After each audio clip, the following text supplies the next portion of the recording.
입니다. 자, 오늘 말씀의 제목 한번 따라해 봅시다. 자녀인가 제자인가. 3월을 맞이해서 새롭게 이 한 달을 시작하고 승리하는 저와 여러분 되시길 바랍니다. 3월을 맞이해서 제가 새롭게 염색을 좀 했습니다. 염색에 대한 제가 두려움이 있거든요. 잘못하고 나면은 막 머리에 알러지가 생겨가지고 피부가 다 뒤집어지고. 근데 어떤 제가 동네 미용실에 있는 그분이 이거는 괜찮다고 이렇게 하도 근면하길래 제가 한번 시험 삼아 했는데 그렇게 많이 심하지 않아가지고 이렇게 오늘 흰머리가 감추어진 채로 이렇게 설교를 하게 됩니다. 어떤 사람이 친구에게 내가 이제 자동차 면을 따기 위해서 노력을 많이 하고 있다 하더랍니다. 그래서 열심히 노력해가지고 운전면허증을 딴 거예요.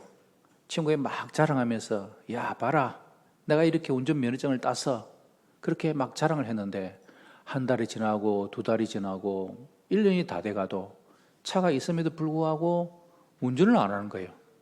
그래서 그 친구에게 야 너 운전면허증 따가놓고 아직도 운전 안 하냐 그랬더니 그 친구가 대답하는 말이 사실은 나는 운전면허증 따는 게 목표였지 운전하는 거는 아니야 그렇게 대답을 했답니다. 여러분 우리가 신앙생활을 한다는 것은 예수 그리스도의 제자로 살아가야 하는 것이죠. 그런데 많은 사람들이 그냥 운전면허증 따듯이 하나님의 자녀가 되었다는 것에서 만족하고 머무르고 그 다음 단계로 나아가지 않는다는 것입니다. 여러분은 자녀입니까? 제자입니까? 3월 한 달 동안 이 주제를 가지고 함께 좀 말씀을 드리고자 합니다. 여러분 우리가 먼저 하나님의 자기가 자녀임을 먼저 확신해야 되겠죠. 여러분들은 하나님의 자녀 맞습니까? 네. 그러면 세 가지 말씀에 반드시 여러분들이 아멘으로 고백할 수 있어야 합니다. 첫 번째 말씀 시작. 모든 사람이 죄를 범하였음에 하나님의 영광에 이르지 못하더니. 로마서 3장 20절 말씀처럼 내가 죄인이다 이 사실을 먼저 인정하고 고백해야 되죠. 두 번째 말씀 시작. 예수께서 이르시되 내가 곧 길이요 진리요 생명이니 나로 말미암지 않고는 아버지께로 올 자가 없느니라. 요한복음 14장 6절에서 말씀하는 것처럼 우리는 죄인인데 우리를 예수님께서 길과 진리와 생명 되셔서 하나님 아버지와의 관계가 끊어진 우리를 하나님께서 우리를 자녀 삼아 주심으로 말미암아 그 아버지께로 나아갈 수 있는 길이 예수님으로 말미암아 열렸다는 것이죠. 그래서 다음 구절 시작. 영접하는 자 곧 그 이름을 믿는 자들에게는 하나님의 자녀가 되는 권세를 주셨으니 아멘. 예수 그리스도를 나의 구세주와 주인으로 영접하는 자에게는 무슨 권세를 주셨다고요? 자녀의 권세. 그래서 우리는 이 말씀들을 통하여서 나는 하나님의 자녀가 되었구나 그 사실을 알게 된다라는 것입니다. 여러분이 하나님의 자녀임의 그 확신을 가지고 살아가시길 바랍니다. 그럼 우리가 이렇게 자녀의 권세를 가지고 살아가는데 여러분 우리의 신앙생활은 때로는 그냥 자녀에서 머무르고 제자에까지 이르지 못하는 우리의 신앙의 모습을 본다라는 것입니다. 왜 그럴까요? 자녀는 별 부담이 없잖아요. 그냥 하나님이 아버지 되시고 그냥 사랑받고 또 위로받는 그런 관계인데 제자는 뭔가 희생하고 대가가 지불될 것 같은 그런 생각들이 우리 속에 있는 것이죠. 그래서 저는 도표를 한번 만들어 봤습니다. 자녀됨과 제자됨의 그 차이가 뭘까? 자녀됨은 우리의 신분이라 할 수 있겠죠. 제자됨은 우리의 삶의 방식입니다. 자녀됨은 하나님의 은혜로 받은 신분을 말하는 것이고 제자됨은 예수님을 따르는 삶의 방식이죠. 뭐가 기준이 됩니까? 예수님을 믿을 때에 자동으로 우리는 하나님의 자녀가 되죠. 그러나 제자는 믿음 이후에 헌신과 결단이 우리에게 필요합니다. 특징은 자녀는 하나님의 사랑과 보호를 받는다면 제자는 훈련과 연단을 통해서 성장하게 되죠. 하나님과 아버지와의 자녀 관계라면은 예수님과 우리는 스승과 제자의 관계의 삶을 살아야 되죠. 강조점이 구원의 은혜입니다. 에베소서 말씀하고 있는 것처럼. 그러나 제자됨은 마태복음 28장에서 말하는 것처럼 헌신과 순종이 우리에게 따라야 되는 거죠. 책임은 자녀는 은혜를 누리면 되지만 제자는 사명 감당과 희생이 따른 것입니다. 결론적으로 모든 신자는 하나님의 자녀이지만 모든 자녀가 제자가 되는 것이 아니더라라는 것입니다. 그래서 오늘날 교회에 제자됨이 없는 교회는 찬양은 화려하고 기도도 풍성하고 봉사의 열심이 아주 많은데 그 모든 것들이 종교적인 의무화 되어가지고 부담을 가진 사람들이 많아요. 신앙생활을 하지만은 삶에서 참된 기쁨과 평안을 누리질 못합니다. 무엇보다도 세속화된 가치관이 교회를 지배하게 되죠. 그 중에 하나가 뭡니까? 큰 교회가 좋은 교회냐? 끙 잡는 기 매다. 무조건 사람들 많이 모으면은 좋다. 양적인 성장이 추구해서 질적인 성장은 팽개쳐 버리는 그런 모습이 있지 않습니까? 십자가를 지는 삶보다 축복과 기복 신앙이 강조되어지는 오늘날 한국 교회의 모습이죠. 그래서 우리가 이 땅에서 소금과 빛으로서 우리는 살아야 됨에도 불구하고 막 지탄을 받는 그 이유는 하나님의 자녀의 수준에서 머무르고 예수님을 진정으로 따르는 제자의 삶까지 나아가지 못하고 있는 저와 여러분들의 문제가 아닐까요? 여러분들은 예수님의 제자로 산다고 자부하며 살아갈 수가 있으십니까? 제자로 부름받고 제자로 살아가기를 원하고 계십니까? 혹시 부담과 두려움이 여러분은 있지는 않습니까? 저도 마찬가지예요. 이 시대에 목사로서 산다는 것, 그리고 예수님을 따르는 제자로서 산다는 것은 저에게는 큰 부담을 주고 너무너무 힘들고 어렵다 그런 마음들을 가지게 됩니다. 그럼 왜 이런 부담감이 나게 있을까라고 한번 생각해 봤습니다. 그 중에 하나가 저는 이 제자의 삶이 십자가를 지는 삶이기 때문에 나에게는 이것이 부담감으로 여겨진다는 것입니다.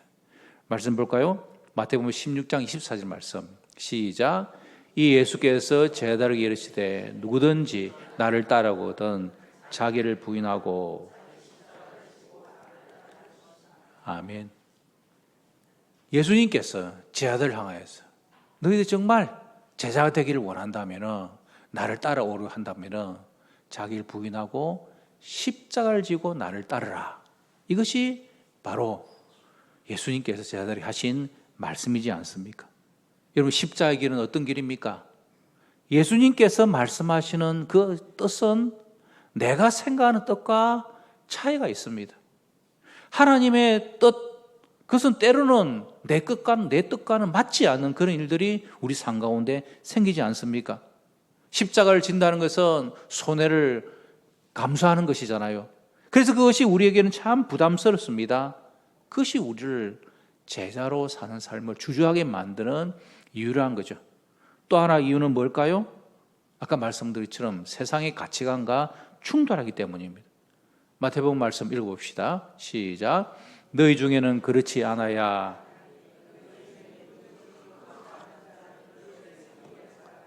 아멘. 예수님께서 가르친 가장 중요한 가르침 중에 하나는 너희는 섬기는 자가 되라. 그것이 제자됨의 중요한 태도요 모습이란 것입니다. 우리는 섬김을 받으려 하지 내가 직접 나서서 섬기려 한다는 것이 너무너무 부담스럽고 힘듭니다. 그러다 보니까 제자의 삶을 산다는 것이 우리에게는 마음에 어려움을 주는 거죠.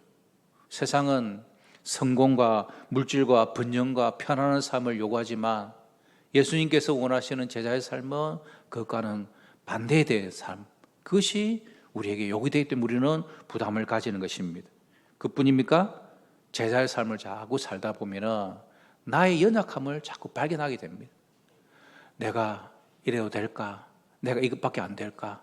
내가 왜 이렇게 힘들어할까? 자신의 부족과 한계를 깊이 느끼기 때문에 우리는 이 제자의 삶이 우리는 참으로 부담이 되고 그것이 나의 삶 가운데서 잘 삶의 모습으로 나타나지 않는다는 것입니다.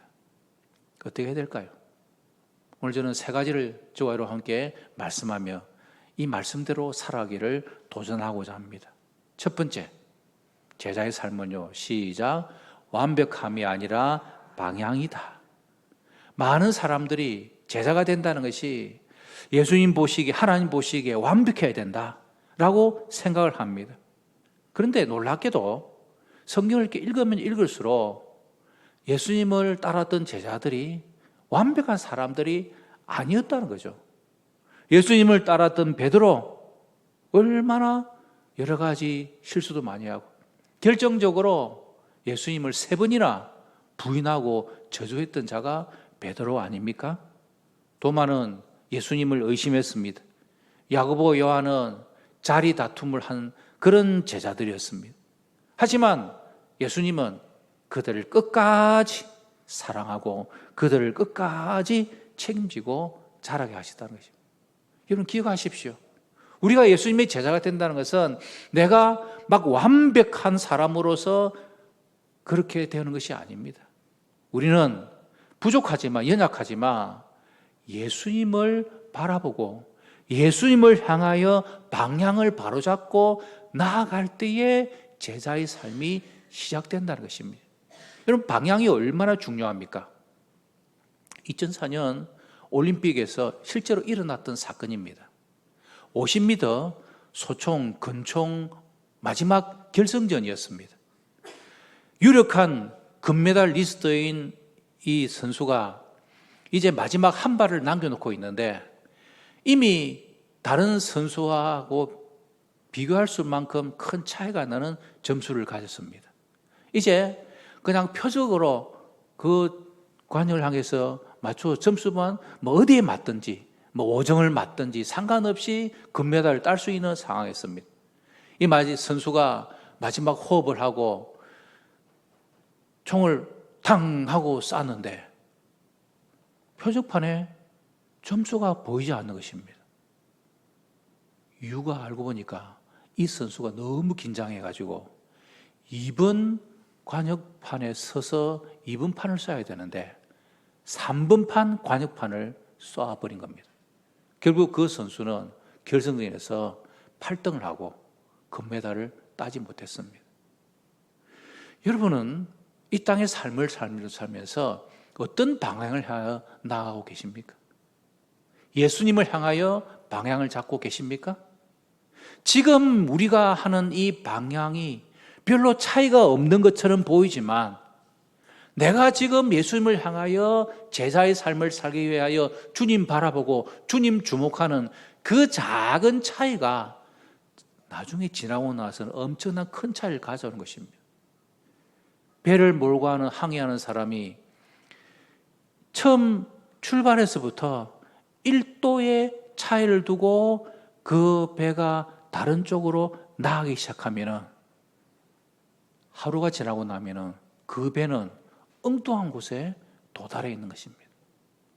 우리가 이 땅을 살아가면서 어디에 방향을 두고 살아갈 것인가? 그것이 바로 제자의 첫 출발점임을 여러분 기억하시길 바랍니다. 그래서 오직 예수 그리스도에게만 방향을 잡고 주님 바라보고 나아갈 수 있는 참된 제자의 삶을 살아갈 수 있는 저와 여러분들 되시길 바랍니다. 두 번째는요, 제자의 삶은요, 따라합시다. 무거운 짐이 아니라 은혜의 길이다. 예수님께서 우리를 향하여 자기를 부인하고 십자가를 지고 따라오라. 굉장히 우리에게는 무거운 짐입니다. 그런데 여러분, 예수님은 우리에게 뭐라고 말씀하셨어요? 수고하고 무거운 짐자라 다 내게로 오라. 내가 너희를 뭐하게 하리라? 쉬게 하리라. 내가 주는 멍에는 쉽고 가벼움이라. 주님께서 제자인 우리에게 주시는 그 짐이 무거운 부담이 아니라 우리에게는 가벼운 짐이 된다는 것입니다. 왜요? 예수님께서 그것을 감당할 수 있는 힘을 우리에게 베풀어 주시는 거죠. 그래서 우리는 이 십자가의 길, 고난의 길, 좁은 길, 이 길이 제자의 길이지만, 그러나 그 제자의 삶은 주님이 나와 함께 하심을 믿고 살아갈 때 그것은 은혜의 길이 되는 것이고, 은혜의 길이기 때문에 우리는 그 길을 끝까지 나아갈 수 있는 것입니다. 옆 사람에 축복하십시다. 예수님이 함께 하십니다. 제자의 삶을 사시길 바랍니다. 아멘. 세 번째, 제자의 삶은요, 따라합시다. 억지가 아니라 사랑의 응답이다. 억지로 하면은 우리에게는 늘 마음에 부담이 있습니다.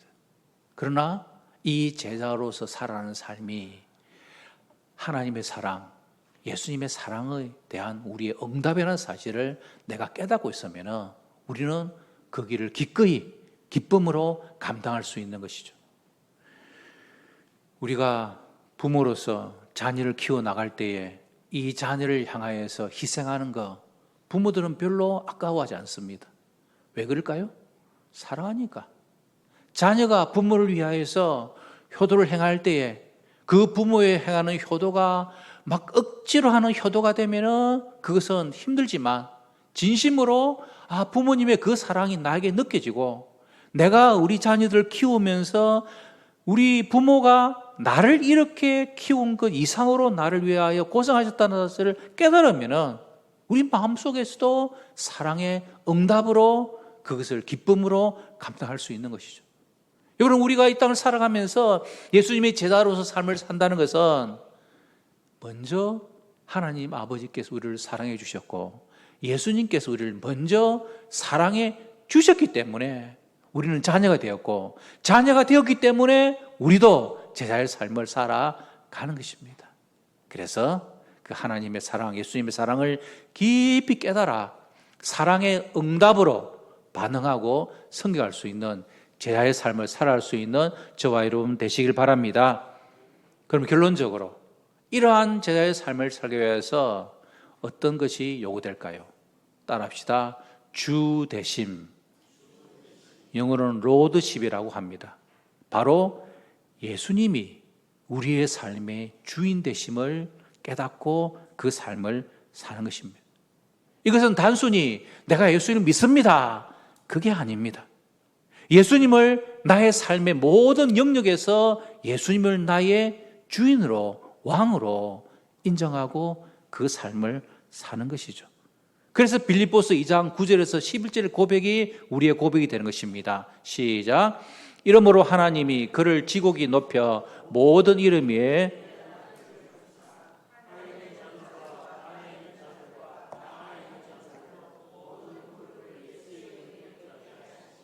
모든 입으로 예수 그리스도를 주라 신하여 하나님 아버지께 영광을 돌리게 하셨느니라. 아멘. 우리의 모든 삶이, 우리의 무릎을 예수 이름 앞에 꿇게 하시고 우리의 입으로 예수 그리스도를 주라 신하여 하나님께 영광을 돌리는 삶, 바로 이것이 주되심의 구체적인 삶의 모습이라는 것입니다. 예수님이 여러분의 가정과 우리 교회와 여러분의 삶 가운데 주인 되시기를 주님 이름으로 축복합니다. 책을 하나 소개하려고 합니다. 내 마음 그리스도의 집. 제가 늘 잊지 않는 책입니다. 이 책은 우리의 마음을 예수님께서 거하시는 집에 비유합니다.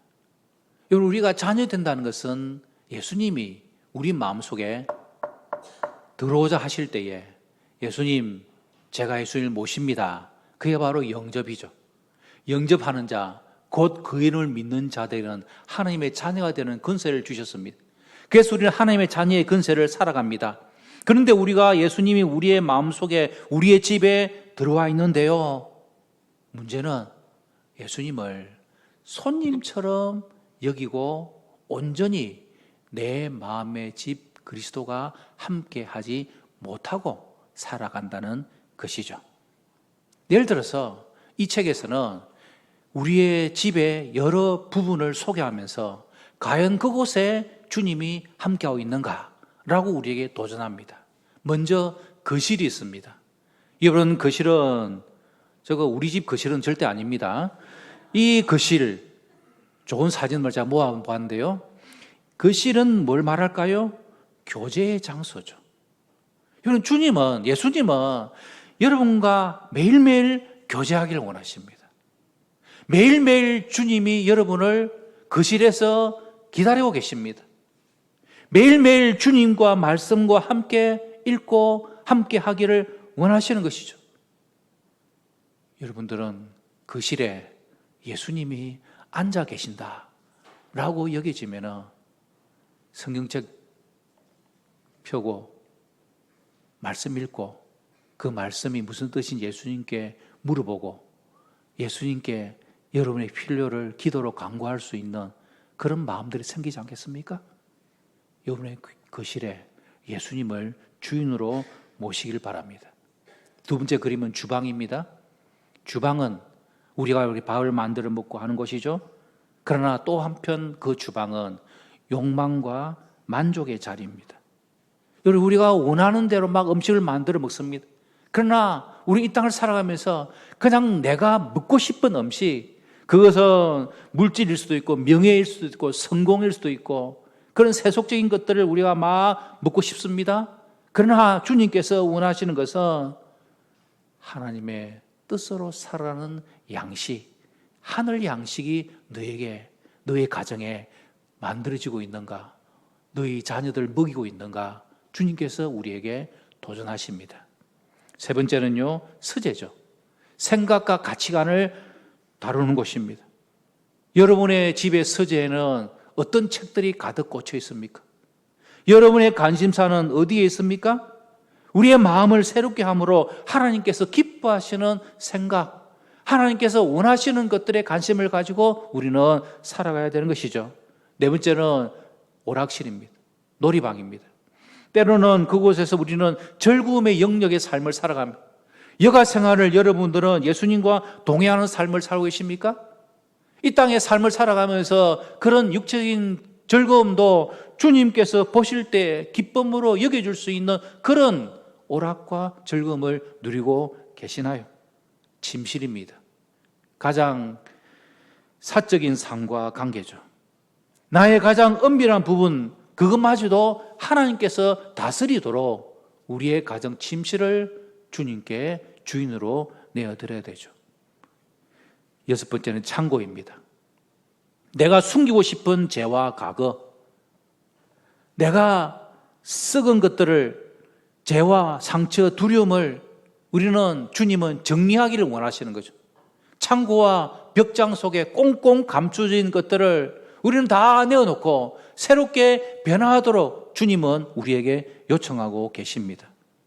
여러분, 이 모든 것들을 이루어가기 위해서 우리가 기억해야 될 바는 뭡니까? 여러분의 마음의 집, 여러분의 현재 살고 있는 집의 주인은 누구십니까? 우리가 주인이고 예수님이 손님처럼 살고 계시는 한 주 되심은 우리의 삶 가운데서 나타나지 않을 것입니다. 진정한 제자는 우리의 삶 전체를, 그 집의 열쇠를 예수님께 드리고 우리의 마음의 집의 주인이 예수님이 될 때 우리의 삶이 제자의 삶을 살아갈 수 있는 것입니다. 우리의 삶을 주님 앞에 내어놓는 명의 이전을 통하여서 주님이 여러분의 마음과 여러분의 삶, 여러분의 가정의 주인 되시기를 주님 이름으로 축복합니다.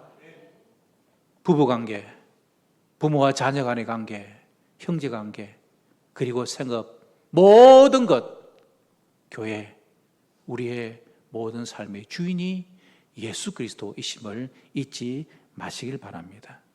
그래서 잠언 16장 3절의 이 고백이 우리의 결론의 고백이 되어야 합니다. 시작. 너희 행사를 여호와께 맡기라. 그래야만 내가 격려하는 것이 이루어지리라. 아멘. 여러분, 우리에게는 많은 염려, 근심, 무거운 짐들이 우리를 둘러싸고 있습니다. 이 세상을 살아가면서 가정생활, 사회생활, 직장생활, 신앙생활 그 어느 것 하나 우리에게는 만족감은 없습니다.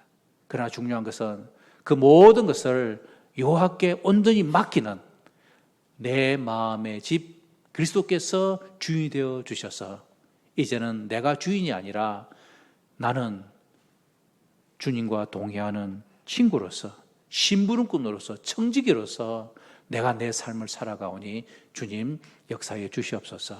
그런 고백을 할 때에 주님께서 우리를 다스려 주셔서 너의 격려하는 것이 이루어지리라.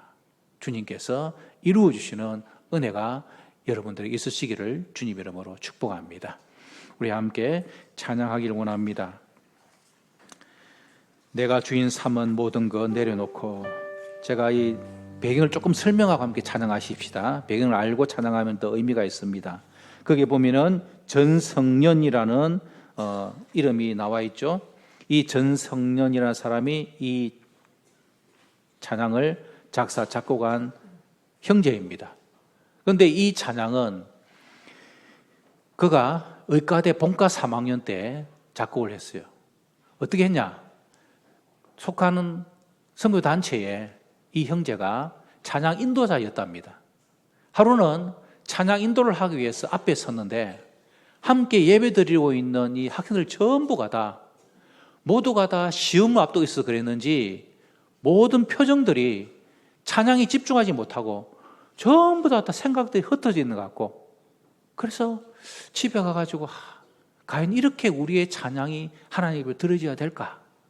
그렇게 하나님 앞에서 막 기도를 하는데 그의 입술을 통하여서 나오는 고백이 내가 주인 삼은 것 모든 것 내려놓고 내 주 대신 앞에 나아가 내가 사랑했던 모든 것 내려놓고 주님만 사랑해야 하는 그 곡과 가사가 그저 나오더랍니다. 이 찬양의 첫 제목은 주대심이었습니다. 원래 제목은. 여러분, 우리의 주인 되심, 그것은 내가 주인 삼았던 것, 내가 사랑했던 것, 그거 내려놓은 것에서부터 우리의 제자됨의 사역의 삶이 이루어지게 될 것입니다.